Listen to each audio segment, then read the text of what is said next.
प्रिय विद्यार्थियों, स्वागत आपका श्री श्याम कॉलेज भादरा के यूट्यूब चैनल पर। मैं इरशाद। देखिए, बीए, बीएड थर्ड ईयर और बीए थर्ड ईयर दोनों क्लास इक्वल चल रही हैं और हमने लास्ट कक्षा के अंतर्गत बात की थी उत्तरी पर्वतीय प्रदेश, और उत्तरी पर्वतीय प्रदेश का हमने विभाजन शुरू किया था अनुदैर्ध्य विभाजन। और अनुदैर्ध्य विभाजन के अंतर्गत हमने देखा था कि वृहत हिमालय जिसका विस्तार किस प्रकार से पाया जाता है और उसमें कौन कौन से दर्रे पाए जाते हैं, उसके अंतर्गत प्रमुख चोटियां हैं, उन चोटियों की भी हमने बात की थी। आज हम उसी अनुदैर्ध्य विभाजन को कंटिन्यू रखते हैं और दूसरा पार्ट आता है अपना लघु हिमालय।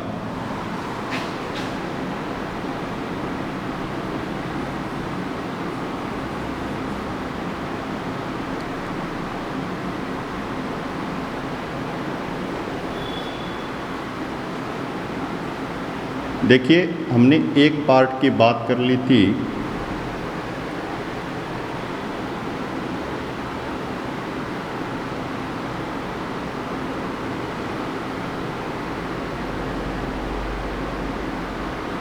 अब हम दूसरे पार्ट की बात करने जा रहे हैं।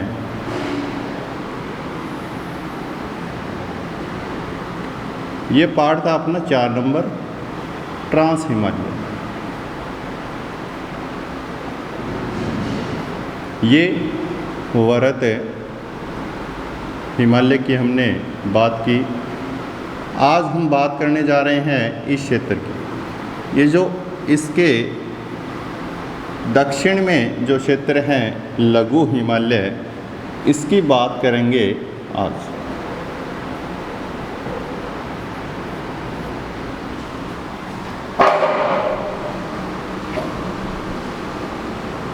लघु हिमालय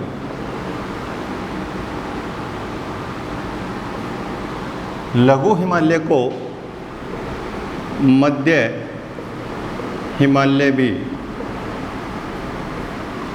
कहा जाता है। याद रखना, मध्य हिमालय कह सकते हो या हम उसको लघु हिमालय कह सकते हैं। देखिए, हमने वृहत हिमालय की बात की थी तो उसकी जो औसत ऊंचाई है, ऊंचाई की बात की थी हमने। वृहत हिमालय की औसत ऊंचाई की बात की तो 6100 मीटर हमने देखा था। लेकिन लघु हिमालय की बात करेंगे तो लगभग 3700 से 4500 मीटर इसकी औसत ऊंचाई पाई जाती है। ये वृहत हिमालय के समानांतर क्रम में फैला हुआ है। वृहत हिमालय सर्वाधिक क्या था, ऊंचा था, लेकिन लघु हिमालय की एक विशेषता आती है कि ये पार्ट क्या है, सर्वाधिक चौड़ा पाया जाता है। लघु हिमालय सर्वाधिक चौड़ा भाग है। यहाँ स्पष्ट हो रहा होगा आपको कि लघु हिमालय, वृहत हिमालय और नीचे है शिवालिक हिमालय। तो इसके अंतर्गत चौड़ा जो पार्ट है वो कौन सा है, लघु हिमालय का पार्ट है। और इसका विकास या इसकी उत्पत्ति की बात करें तो हमने डिस्कस किया था मायोसीन युग में इसकी उत्पत्ति मानी जाती है, मायोसीन। अब हम देखेंगे कि इसके अंतर्गत घास के मैदान पाए जाते हैं, छोटे छोटे घास के मैदान पाए जाते हैं। वृहत हिमालय की बात की थी कि इसके अंतर्गत कुछ मैदानी भाग हैं। वृहत हिमालय में देवसाई व रूपसू के मैदान पाए जाते हैं। लेकिन लघु हिमालय की बात करेंगे तो लघु हिमालय में देखिए, घास के मैदानों को क्या कहते हैं, क्या कहते हैं, मर्ग कहते हैं। दूसरा नाम ले रहा हूँ मैं, बुग्याल या प्यार, ये शब्द घास के मैदानों के लिए जाते हैं। घास के मैदानों के लिए जो शब्द लिए गए हैं ये अलग अलग क्षेत्रों में लिए जाते हैं। मर्ग कहा जाता है कश्मीर के अंतर्गत, लघु हिमालय में कश्मीर के अंतर्गत कोई घास के मैदान हैं तो उनको क्या कहते हैं, मर्ग कहते हैं। वहीं बुग्याल व प्यार ये घास के मैदान उत्तराखंड में कहे जाते हैं। उत्तराखंड में अगर लघु हिमालय के अंतर्गत कोई घास के मैदान हैं तो उन घास के मैदानों को क्या कहेंगे, बुग्याल व प्यार। मर्ग का आप उदाहरण देख सकते हो, गुलमर्ग और सोनमर्ग, ये नाम आपने सुने होंगे। तो ये घास के मैदान हैं जो आपको दिखाई दे रहे हैं।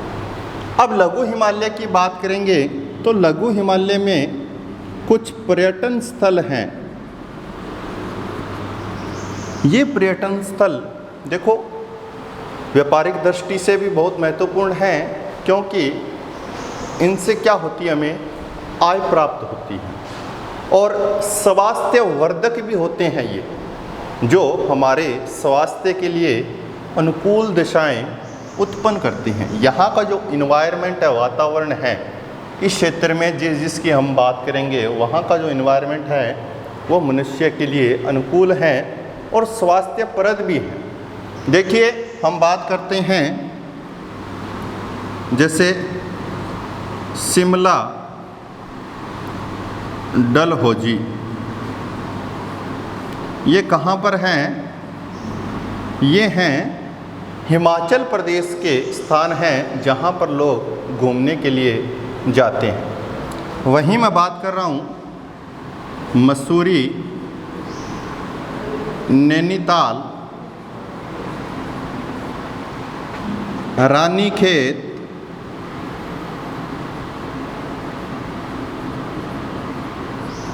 लैंसडाउन,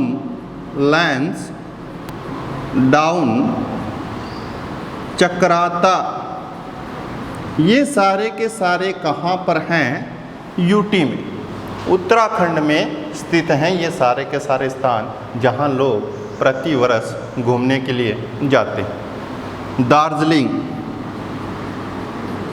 कहाँ पर हैं, वेस्ट बंगाल, पश्चिमी बंगाल। तो ये कुछ लघु हिमालय के पर्यटन स्थल हैं जहाँ पर लोग घूमने के लिए जाते हैं। अब देखिए इस लघु हिमालय में कुछ पर्वत श्रेणियाँ हैं और कुछ घाटियाँ भी पाई जाती हैं। तो वो हम देखेंगे पर्वत श्रेणियाँ कौन कौन सी हैं और घाटियाँ कौन कौन सी हैं।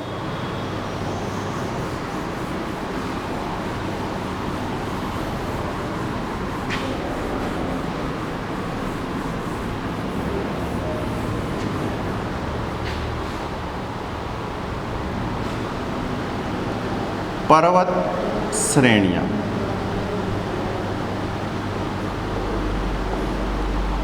लघु हिमालय में पर्वत श्रेणियाँ जैसे हम बात करते हैं पीर पंजाल, धौलाधर,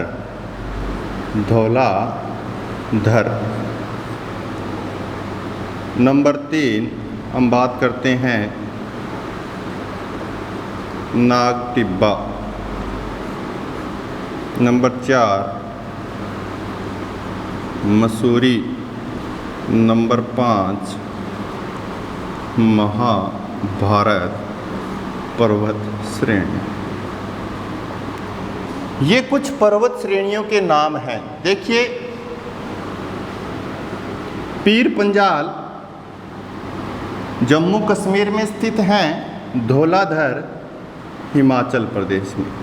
अब देखिए कल हमने डिस्कस किया था यहाँ पर वरत हिमालय में एक चोटी थी धौलागिरी,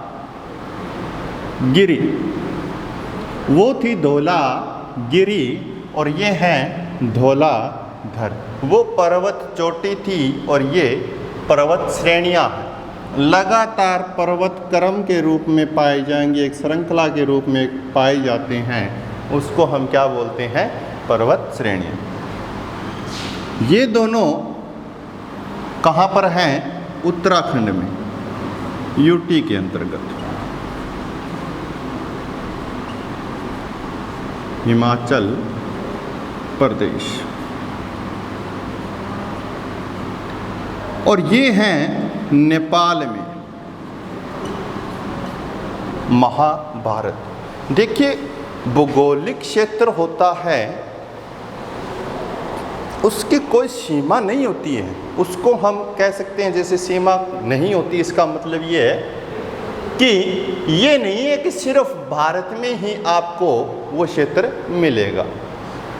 भौगोलिक दृष्टि से कोई क्षेत्र, जैसे हम हिमालय की बात कर रहे हैं तो साथ साथ में नेपाल के बारे में भी हम देख रहे हैं। जैसे माउंट एवरेस्ट की बात की थी, अन्नपूर्णा की बात की थी, धौलागिर की बात कर रहे हैं, है ना। तो इसकी कोई विशेष सीमा नहीं होती, ये पर्टिकुलर किसी भी क्षेत्र में हो सकता है। लेकिन भारत की दृष्टि से हम इस उत्तरी पर्वतीय प्रदेश को देख रहे हैं, तो इसलिए हम सबसे ज़्यादा विशेषता हम देखेंगे भारत के अंतर्गत। तो ये कुछ पर्वत श्रेणियाँ स्थित हैं लघु हिमालय में। अब हम बात करने जा रहे हैं, लघु हिमालय में कुछ घाटियाँ पाई जाती हैं।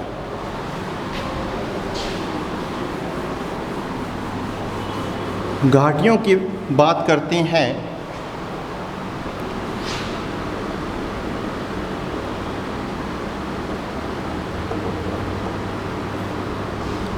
सबसे पहले कश्मीर घाटी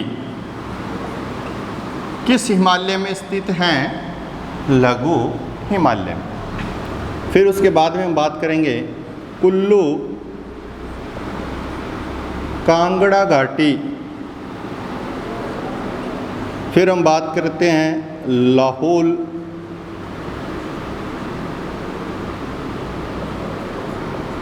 स्पीति घाटी। फिर हम बात करते हैं फूलों की घाटी। फिर हम बात करते हैं फूलों की घाटी और उसके बाद में अगली जो आती हैं नेपाल की घाटी, जो काठमांडू या हम ये कह सकते हैं काठमांडू घाटी या काठमांडू के अंतर्गत है ये घाटी, नेपाल की घाटी। तो ये कुछ प्रमुख घाटियाँ हैं। अब देखिए, यहाँ प्रतीत हो रहा है कि ये कश्मीर के अंतर्गत स्थित हैं। इन दोनों क्षेत्रों की बात करें, लाहौल स्पीति की घाटी और कुल्लू कांगड़ा की घाटी की बात करें तो हिमाचल प्रदेश, ये हिमाचल प्रदेश में स्थित है। और फूलों की घाटी की बात करें तो ये है उत्तराखंड और ये नेपाल स्थित है। तो ये इस प्रकार से कुछ घाटियाँ पाई जाती हैं लघु हिमालय में। और इन्हीं लघु हिमालय में क्या है, कुछ दर्रे पाए जाते हैं। जैसे हमने कल बात की थी दर्रों के बारे में कि दर्रे कौन कौन से पाए जाते हैं।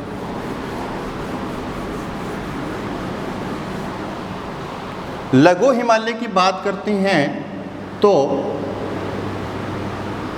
एक नाम आता है बनिहाल दर्रा, दूसरे की बात करते हैं पीर पंजाल दर्रा, तीसरे की बात करते हैं बारामूला दर्रा और चौथे की बात करते हैं रोहतांग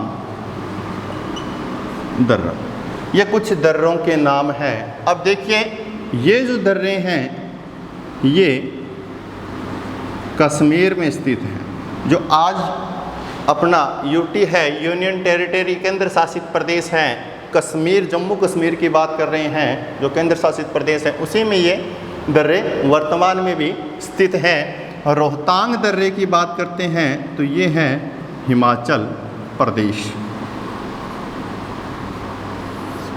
ये कुछ दर्रे स्थित हैं लघु हिमालय। अब देखिए हमने अलग अलग विशेषताएं लघु हिमालय की देखी हैं। अगर आप क्वेश्चन वाइज लघु हिमालय का वर्णन करते हैं तो इन्हीं को आप एक पैराग्राफ के माध्यम से दर्शाएंगे, लिखेंगे। उसमें देखिए हमने बात की कि लघु हिमालय सर्वाधिक चौड़ा भाग है हिमालय का। इसकी औसत ऊंचाई 3700 से 4500 मीटर लगभग पाई जाती हैं। इसकी उत्पत्ति के संबंध में मायोसीन युग के अंतर्गत मानी जाती हैं। और उसके बाद में हमने बात की थी कि इसके अंतर्गत कुछ पर्यटन स्थल हैं, उन पर्यटन स्थलों के बारे में लिख देना है आपको। और उसके बाद में इसके अंतर्गत छोटे छोटे घास के मैदान हैं, जैसे मरग, और ब्रैकेट में लिख देना है कश्मीर, और बुग्याल व प्यार उत्तराखंड। और इसके अलावा इसमें कुछ पर्वत श्रेणियाँ हैं। पर्वत श्रेणियों के आपको नाम लिखने हैं, पीर पंजाल, धौलाधर, नागटीबा, मसूरी, महाभारती, इस प्रकार से।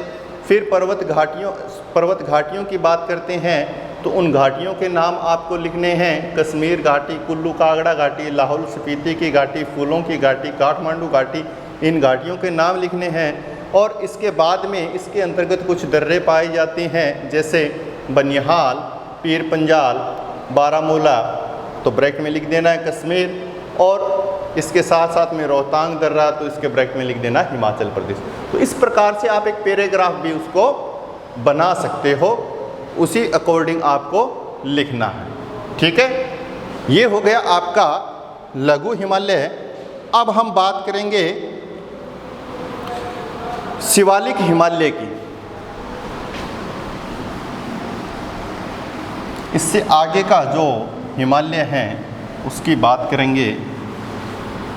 देखिए इसकी जो लंबाई है वो लंबाई कम पाई जाती है वृत और लघु की अपेक्षा। वृत हिमालय और लघु हिमालय की अपेक्षा इसकी ऊंचाई क्या पाई चौड़ाई लंबाई क्या पाई जाती हैं, कम पाई जाती है। तीसरे की हम बात कर रहे हैं शिवालिक हिमालय, या हम ये कह सकते हैं कि ये बाह्य हिमालय है, या हम ये कह सकते हैं कि ये उप हिमालय है। अलग अलग नाम से इसको संबोधित किया गया है, कुछ भी कह सकते हो। ठीक है, शिवालिक हिमालय की जो औसत ऊंचाई पाई जाती हैं, औसत ऊंचाई की बात करेंगे शिवालिक हिमालय की, तो पाई जाती है 900 से 1200 मीटर। ये इसकी औसत ऊंचाई पाई जाती है। ऊंचाई की दृष्टि से भी देखें तो क्या पाया जाता है, बहुत कम ऊंचाई पाई जाती है। चौड़ाई की दृष्टि से देखेंगे तो भी ये कम पाया जाता है। लंबाई की दृष्टि से देखेंगे तो इसकी लंबाई भी क्या पाई जाती है, कम पाई जाती है। इसका विस्तार देखिए कि कहाँ से कहाँ तक पाया जाता है। ये पाया जाता है पोटवार बेसिन से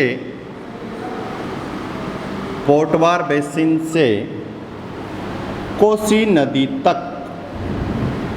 पोटवार बेसिन से कोसी नदी तक इसका विस्तार पाया जाता है। अब ये पोटवार बेसिन इस एरिया में स्थित है, यहाँ है पोटवार बेसिन।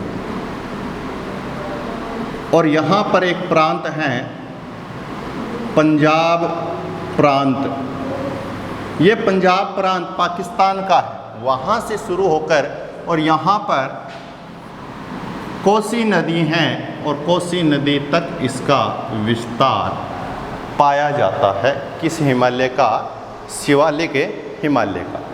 अब इसके अपवाह है, देखें अपवाह तंत्र किस प्रकार से है। अपवाह तंत्र बिल्कुल निकृष्ट प्रकार का है, या हम कह सकते हैं खराब है। दलदली क्षेत्र पाए जाते हैं, यहाँ पर नदियाँ क्या कर लेती है, बाढ़ उत्पन्न कर लेती हैं। अब इसके बाद में कुछ पर्वत श्रेणियां भी पाई जाती हैं। पर्वत श्रेणियां, ये पर्वत श्रेणियां हैं डूंडवा, मूरिया, चूरिया, इस प्रकार की कुछ पर्वत श्रेणियां पाई जाती हैं। कहाँ पर स्थित है ये? डूंडवा, मूरिया, चूरिया, ये जो पर्वत श्रेणियां हैं ये शिवालिक हिमालय की पर्वत श्रेणियां स्थित हैं। अब देखिए, ये लघु हिमालय है और ये है आपका शिवालिक हिमालय। इन दोनों के बीच में कुछ घाटियां पाई जाती हैं। लघु और शिवालिक हिमालय के बीच में कुछ घाटियां पाई जाती हैं। उन घाटियों को क्या कहते हैं ये देखेंगे। लघु और वह शिवालिक हिमालय के बीच घाटियां। देखिए, पश्चिमी क्षेत्र के अंतर्गत कुछ घाटियां पाई जाती हैं। शिवालिक और लघु के मध्य में, पश्चिम में और पूर्वी भाग में कुछ घाटियां पाई जाती हैं। पश्चिम में जो घाटियां पाई जाती हैं उनको क्या कहा जाता है? दून कहा जाता है। और पूर्व में जो घाटियां पाई जाती हैं उनको द्वार कहा जाता है। याद रखना, पश्चिम में जो घाटियां हैं उन घाटियों को दून कहा जाता है। पूर्वी भाग में जो घाटियां हैं उन घाटियों को द्वार कहा जाता है। दून के हिसाब से आप कुछ उदाहरण देख सकते हैं। जैसे आपने सुना होगा कोटली दून, पोटली दून, ये कुछ उदाहरण हैं दून के हिसाब से। द्वार की दृष्टि से देखें तो आपने नाम सुना होगा हरिद्वार। तो ये घाटियों के रूप हैं लघु और शिवालिक हिमालय के अंतर्गत। और ये शिवालिक हिमालय लघु हिमालय के समांतर क्रम में पाया जाता है। अगर आपको इससे संबंधित पैराग्राफ लिखना है तो वही जो मैंने आपको बताया है कि लघु हिमालय में किस प्रकार हमने वर्णन किया है, उसी प्रकार से हमें इस शिवालिक हिमालय का भी वर्णन करना है। अब देखिए, हमने वृत्त की बात की है, लघु की भी बात कर ली, शिवालिक की भी बात कर ली। अब आता है अपना ट्रांस हिमालय, जिसको पार हिमालय भी, ट्रांस हिमालय या इसको पार हिमालय भी कहते हैं। इस क्षेत्र की बात करेंगे, इस क्षेत्र की। इससे नीचे के जो क्षेत्र थे समांतर क्रम में, हमने उनकी बात कर ली है। अब हम ट्रांस हिमालय की बात करते हैं। ट्रांस हिमालय की बात करते हैं तो हमने देखा था इसकी उत्पत्ति के संबंध में कि ये क्रिटेशियस युग से पूर्व, क्रिटेशियस युग से पूर्व की क्रिया के द्वारा उत्पन्न हिमालय हैं। और इसके अंतर्गत सिर्फ और सिर्फ कुछ विशेषताएं हैं, कुछ पर्वत श्रेणियां हैं, उन्हीं के बारे में हमें देखेंगे। पर्वत श्रेणियां पाई जाती हैं। पर्वत श्रेणियों की बात करें इसके अंतर्गत, जैसे कारा कोरम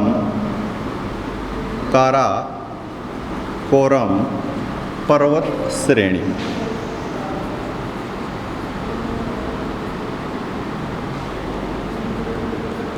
लद्दाख पर्वत श्रेणी, जास्कर पर्वत श्रेणी। और इसके अलावा इन दोनों के मध्य लिख रहा हूँ कैलाश पर्वत श्रेणी। ये कुछ पर्वत श्रेणियाँ पाई जाती हैं। कहाँ? ट्रांस हिमालय। ट्रांस हिमालय की पर्वत श्रेणियों के बारे में बताइए या लिखिए। तो ये 4 प्रमुख पर्वत श्रेणियां हैं ट्रांस हिमालय की। काराकोरम पर्वत श्रेणी की बात करेंगे तो ये पर्वत श्रेणी जम्मू कश्मीर के अंतर्गत है, उत्तर में इस प्रकार से फैली हुई है। और इस पर्वत श्रेणी में एक प्रमुख दर्रा है काराकोरम दर्रा। ये काराकोरम दर्रा भारत का सबसे ऊंचा दर्रा माना जाता है। काराकोरम दर्रा किस पर्वत श्रेणी में है? काराकोरम पर्वत श्रेणी के अंतर्गत स्थित है। और एक व्यक्ति थे स्वेन हेडन। स्वेन हेडन नाम का एक व्यक्ति था। उसने इसके संबंध में कुछ संज्ञा प्रकट की। 1906 की बात है। इस पर्वत श्रेणी के संबंध में इस स्वेन हेडन ने क्या कहा था कि यह उच्च एशिया की रीढ़ है। कौन सी पर्वत श्रेणी है उच्च एशिया की रीढ़? काराकोरम पर्वत श्रेणी उच्च एशिया की रीढ़ मानी गई है। किसके द्वारा? स्वेन हेडन के द्वारा ये मानी गई। इसके बाद में मैंने ये क्लास पर्वत श्रेणी लिखी है। तो ये पर्वत श्रेणी तिब्बती क्षेत्र में, नेपाल के क्षेत्र में स्थित हैं। देखिए ये जो काराकोरम पर्वत श्रेणी है और यहाँ पर इस क्रम में कैलाश पर्वत श्रेणी बाहर की ओर पाई जाती हैं। और इसके उत्तर पूर्व की बात करें तो उत्तर पूर्व में कौन सी पर्वत श्रेणी पाई जाती हैं? लद्दाख पर्वत श्रेणी पाई जाती है। हमने एक दर्रे की बात की थी, खारदुलांग दर्रा। वो किस पर्वत श्रेणी में स्थित हैं? लद्दाख पर्वत श्रेणी में स्थित हैं। उसके बाद में जास्कर पर्वत श्रेणी, ये अगले क्रम में पाई जाती है इस प्रकार से। तो ये पूरे ट्रांस हिमालय के अंतर्गत 4 पर्वत श्रेणियाँ पाई जाती हैं। काराकोरम, कैलाश, लद्दाख और जास्कर पर्वत श्रेणी। ये जो ट्रांस हिमालय है ये वनस्पति विहीन क्षेत्र है। वनस्पति विहीन क्षेत्र है ट्रांस हिमालय। क्यों है? इसके पीछे भी रीज़न है। वनस्पति विहीन क्षेत्र, यहाँ वनस्पति न के बराबर है। कारण क्या है? एक तो ये है कि ये क्षेत्र क्या है? वृष्टि छाया क्षेत्र है, रैन शैडो एरिया। वृष्टि छाया क्षेत्र है। वृष्टि छाया क्षेत्र का मतलब है कि यहाँ वर्षा न के बराबर, या हम कह सकते हैं वर्षा का अभाव है यहाँ पर, या हम ये कह सकते हैं अगर वर्षा हो भी रही है तो किस रूप में? हिम के रूप में यहाँ पर वर्षा हो रही है। दूसरा है कि यहाँ की जो जलवायु है वो जलवायु कैसी है? अत्यधिक ठंडी जलवायु पाई जाती है। ये 2 प्रमुख कारण हैं ट्रांस हिमालय के जो वनस्पति विहीन क्षेत्र को प्रकट करते हैं कि इसके अंतर्गत वनस्पति हैं वो वनस्पति क्यों नहीं पाई जाती हैं। और ट्रांस हिमालय में कुछ अवशेष पाए जाते हैं। तैतीस सागर की हमने बात की थी। इस तैतीस सागर के जीवाश्म से युक्त, किससे युक्त? जीवाश्म से युक्त समुद्री निक्षेप पाए जाते हैं। और इन्हीं समुद्री निक्षेपों को क्या कहा जाता है? करेवा कहा जाता है। क्या कहा जाता है? करेवा कहा जाता है। ये जम्मू कश्मीर में स्थित है करेवा। जम्मू कश्मीर में स्थित जो जीवाश्म युक्त समुद्री निक्षेप हैं उनको करेवा कहा जाता है। यहाँ जाफरान की खेती की जाती है। तो ये तैतीस सागर से संबंधित था। यहाँ पर कुछ हिमनद पाए जाते हैं इस ट्रांस हिमालय में। और ट्रांस हिमालय के अंतर्गत बात करें तो काराकोरम जो पर्वत श्रेणी हमने अभी बात की थी, इस पर्वत श्रेणी में कुछ हिमनद पाए जाते हैं। सियाचिन नाम सुना होगा आपने, सबसे बड़ा हिमनद है सियाचिन।